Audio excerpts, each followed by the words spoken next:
I mean, my interpretation of Zarathustra's, I think Gary Shapiro's also, is that the various characters that he encounters in Zarathustra, the dwarf and, you know, and these dancing girl and all that, are really aspects of himself.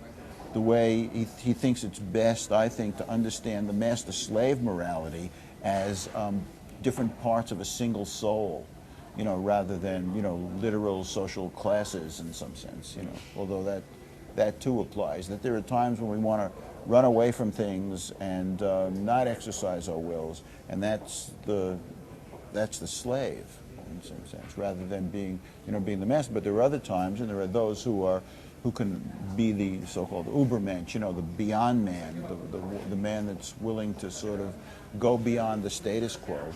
That's a characteristic of the master.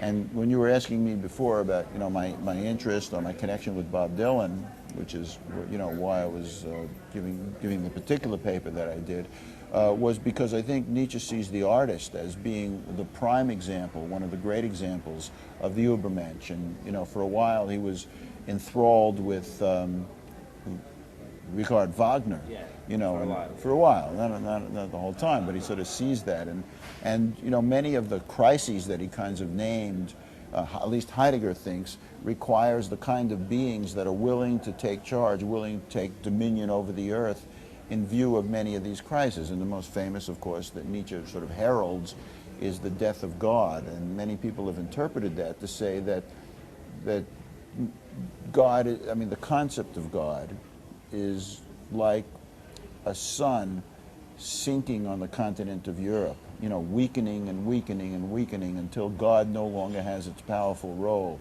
And what Nietzsche was most worried about, and you could sort of see this later, is that vacuum in European civilization would need to be fulfilled by something powerful, like, for example, nationalism, you know, and this in turn really sort of happens. Nietzsche was willing to trace concepts, partly as a philologist, but the genealogy of morals, for example. Nietzsche was saying, well, you know, morality had a history.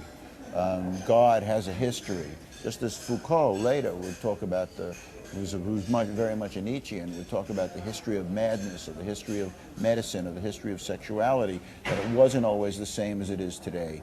And we need to talk about its genealogy in order to basically understand it. And Nietzsche uses philology, the history of words, as a kind of tool in sort of tracing how this happened, you know, how we got our moral ideas, how we got our artistic ideas.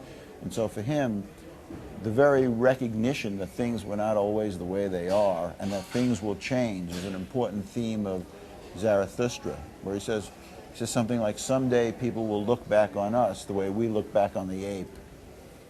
You know, that we are only a bridge between, you know, the future and so forth and so on. Assuming, of course, as I hope we have a future, and, you know, who knows.